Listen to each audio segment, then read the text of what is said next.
বিরুদ্ধে, কুফফার শক্তির বিরুদ্ধে আমাদেরকে জিহাদ করতে হবে।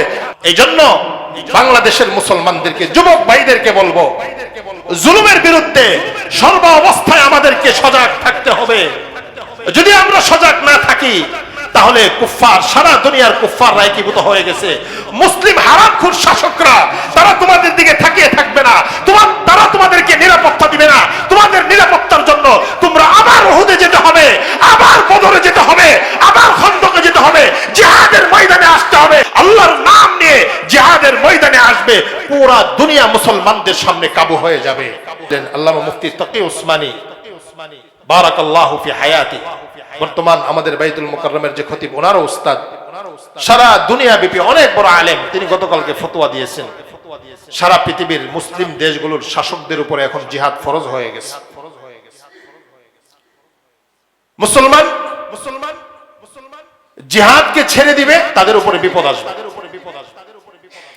আমাদের তো মানে দুঃখ কষ্ট, জিহাদ তো দূরের কথা, কালিমার পতাকা নিয়ে বের হলে তাকে মার্ক করা হয়, তাকে গ্রেফতার করা হয়।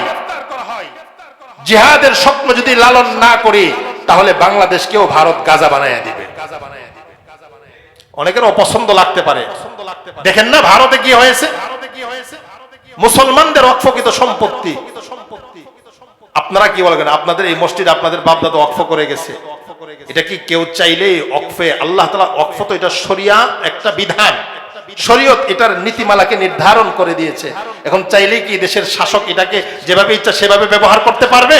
না, কোনো সুযোগ নেই। তারা কি করলো? মুসলমানদের সম্পত্তিকে তারা বিভিন্ন রকমের অজুহাত দেখিয়ে ওয়াকফ যে আইন, যেটা ইসলাম সমর্থিত, এই আইনকে উপেক্ষা করে তারা নিজেদের মতো এটাকে কি করবে, ব্যবহার করবে। এই জন্য বাংলাদেশের মুসলমানদেরকে, যুবক ভাইদেরকে বলবো, জুলুমের বিরুদ্ধে সর্ব অবস্থায় আমাদেরকে সজাগ থাকতে হবে। যদি আমরা সজাগ না থাকি তাহলে কুফফার, সারা দুনিয়ার কুফফাররা একীভূত হয়ে গেছে। মুসলিম হারামখোর শাসকরা তারা তোমাদের দিকে তাকিয়ে থাকবে না, তারা তোমাদেরকে নিরাপত্তা দিবে না। তোমাদের নিরাপত্তার জন্য তোমরা আবার উহুদে যেতে হবে, আবার বদরে যেতে হবে, আবার খন্দকে যেতে হবে, জিহাদের ময়দানে আসতে হবে। আল্লাহর নাম নিয়ে জিহাদের ময়দানে আসবে, পুরা দুনিয়া মুসলমানদের সামনে কাবু হয়ে যাবে। আর এর বিরুদ্ধে দলিল কি? কোরআন বলতেছে, ওয়ালা তুলকু বিআইদিকুম ইলাত তাহলুকা, তোমরা তোমাদের নিজেদেরকে ধ্বংসের দিকে ঢেলে দিও না। সাহাবায়ে কেরামের মধ্যে কিছু সাহাবী বলতেছে, এখন তো আমাদের ফুতুহাতের সময় এসে গেছে, এখন তো পুরা আরব বিজয় হয়ে গেছে, এখন কি আমাদেরকে আর জিহাদ করতে হবে? মদিনাতে যাওয়ার পরে খাইবের বিজয় হয়ে গেছে, আস্তে আস্তে সব বিজয় হয়ে যাচ্ছে, এখন তো আমাদের বিজয়ের সময় আসছে।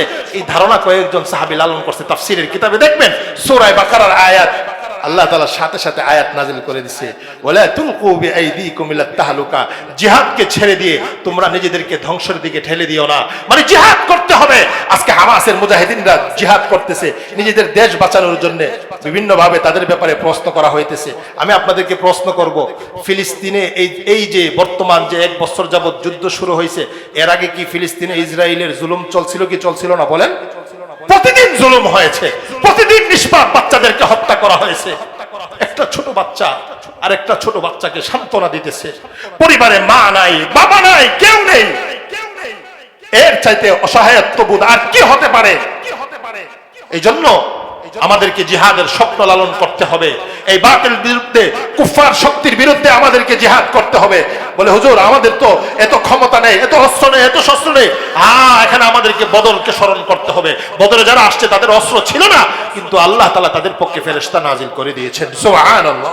এজন্য আমাদেরকে আল্লাহ তাআলাকে খুশি করার জন্য, নিজের সার্বভৌমত্ব রক্ষা করার জন্য, মুসলমানদের সকল তাহজিব আর তামাদ্দুনকে রক্ষা করার জন্য শুধু আলোচনা না, জিহাদের ময়দানে আসতে হবে। প্রস্তুত থাকবেন তো ইনশাআল্লাহ? এবার শুনেন হুজুর, এত দূরে আমরা কিভাবে যাব? তাদের বিরুদ্ধে আমরা সবচেয়ে বড় যে পদক্ষেপ নেব সেটা হলো তাদেরকে অর্থনৈতিকভাবে আমরা দুর্বল করতে হবে। এখন আজকে একজন বড় আলেম তার এক লেখা পড়লাম, শুধু তাদের দেশের পণ্য না, তাদেরকে যারা সমর্থন করে এমন যত কোম্পানি আছে এগুলোকে খুঁজে খুঁজে বের করে তাদের পণ্যকে পরিহার করা, তাদেরকে বিভিন্ন ভাবে সহযোগিতা করা হয়। যেমন কোকাকোলার কথা উনি বললেন, কোকাকোলা আমেরিকান কোম্পানি, কিন্তু তারা এই ইহুদিদের এই কর্মকাণ্ডকে সমর্থন করে। নাউজুবিল্লাহ বলেন, নাউজুবিল্লাহ।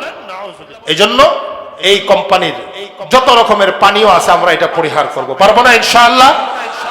ব্যবসায়ী ভাইদেরকে বলবো, আপনারা এখানে কোরবানি করেন, দেশীয় পণ্য আপনারা বিক্রি করেন, তাদের কোম্পানি পরিহার করেন, সাইনবোর্ড সাটিয়ে দেন যে এই দোকানে ইসরায়েল সমর্থিত যে সমস্ত কোম্পানি আছে এগুলো আমরা বিক্রি করব না।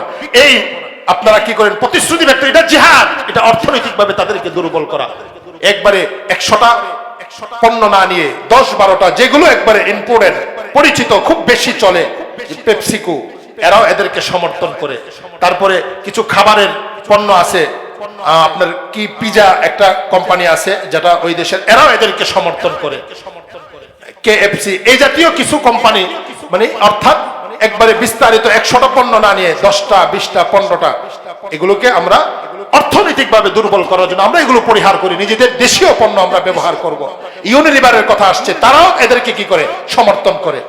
আমরা অস্ত্র দিয়ে তাদেরকে সমর্থন করতে পারতেছি না। নবীজি সাল্লাল্লাহু আলাইহি ওয়াসাল্লামের হাদিস আমাদেরকে সুসংবাদ দিয়েছে, আমরা অন্যায় দেখছি তো আমরা জবান দিয়ে কি করছি, তাদের ব্যাপারে আমরা বলেছি, আমরা তাদের জন্য দোয়া করব। আর্থিকভাবে সহযোগিতা করার এখন অনেক সুযোগ রয়েছে। বাংলাদেশের কিছু আপনার সেবা সংস্থা যারা ওখানে গিয়ে অসহায়দেরকে সাহায্য করতেছে। পানির খুব সংকট, হাফিজি চ্যারিটেবল একটা সংগঠন আছে যারা ওখানে নিজেদের বাংলাদেশি মানুষ যারা মিশরে যে উদ্বাস্ত যারা আছে ফিলিস্তিনি, তাদেরকে সহযোগিতা করতেছে। তাদেরকে আপনারা সহযোগিতা করতে পারেন। বড় বড় বাংলাদেশের উলামায়ে কেরাম সাথে তারা পরামর্শ করে এই কাজ চালাইতেছে। এজন্য আমরা ওয়াদাবদ্ধ হই যে এই জুলুমের পক্ষে যে সমস্ত কোম্পানিগুলো সমর্থন আছে ইন্টারন্যাশনাল, এগুলোর পণ্য আমরা পরিহার করব ইনশাআল্লাহ। এবং আমরা শুধু এটা না, আমাদের ভিতরে এটা লালন করতে হবে যে এই অবস্থা আমাদেরও আসতে পারে। শুধু আমরা নিরহ নিরস্ত্র এই বলে বসে থাকলে চলবে না। হামাসের মুজাহিদিনরা তারা যেমন আল্লাহু আকবার বলে তাদের নিজের বানানো একটা অস্ত্র তারা ছাড়তেছে, তাদের বিলিয়ন ডলার ব্যয়িত সেই ট্যাঙ্ককে আল্লাহ তাআলা জ্বালিয়ে দিতেছে। এটা তারাও বুঝতেছে না যে এটা কিভাবে হচ্ছে। এটা হলো আল্লাহ তাআলা বলেছেন, ওমা রমাইতা ইয রমাইতা ওয়ালাকিন্নাল্লাহ রামা। আল্লাহ তাআলা তার হাবিবকে বলতেছেন, আপনি যে ভালো ছিটিয়ে দিয়েছিলেন এটা তো আপনি ছিটিয়ে দিয়েছেন না, এটা স্বয়ং আমি আল্লাহ ছিটিয়ে দিয়েছি। সুবহানাল্লাহ। এজন্য আমরা আল্লাহর নাম নিয়ে তাদের বিরুদ্ধে অবস্থান করব। হতে পারে আমাদের অস্ত্র দুর্বল, কিন্তু আল্লাহ তাআলা এটাকে পরিপূর্ণ কার্যকরী করে দিবেন। এজন্য আমাদেরকে এই স্বপ্ন লালন করতে হবে, এই জায়ানবাদের বিরুদ্ধে, জুলুমের বিরুদ্ধে আমাদের প্রত্যেককে এই ওয়াদা করতে হবে। তাদের বিরুদ্ধে কথা বলা এটা জিহাদ, মাঠে নেমে আসা এটা জিহাদ, প্রতিবাদ করা এটা জিহাদ। 12 তারিখে সারা বাংলাদেশে বিশাল প্রতিবাদ হবে। যারা পারবেন সেখানে যাওয়ার চেষ্টা করবেন। এখনো বিভিন্ন জায়গাতে প্রতিবাদ হবে, যারা পারবেন চেষ্টা করবেন। জবানের মাধ্যমে আমরা এই জুলুমের প্রতিবাদ করব, অর্থনৈতিকভাবে আমরা তাদেরকে দুর্বল করব। আল্লাহ তাআলা আমাদেরকে তৌফিক দান করেন। পরিশেষে আজকের আলোচ্য বিষয় এক হলো জুলুমের বিরুদ্ধে আমাদেরকে দাঁড়াতে হবে। দ্বিতীয় নাম্বার আলোচ্য বিষয় হলো যাদের উপরে হজ ফরজ হয়েছে আপনারা হজ করার চেষ্টা করবেন। আল্লাহ তাআলা তৌফিক দান করেন। আমিন। ওয়া আখিরু দাওয়ানা আলহামদুলিল্লাহ।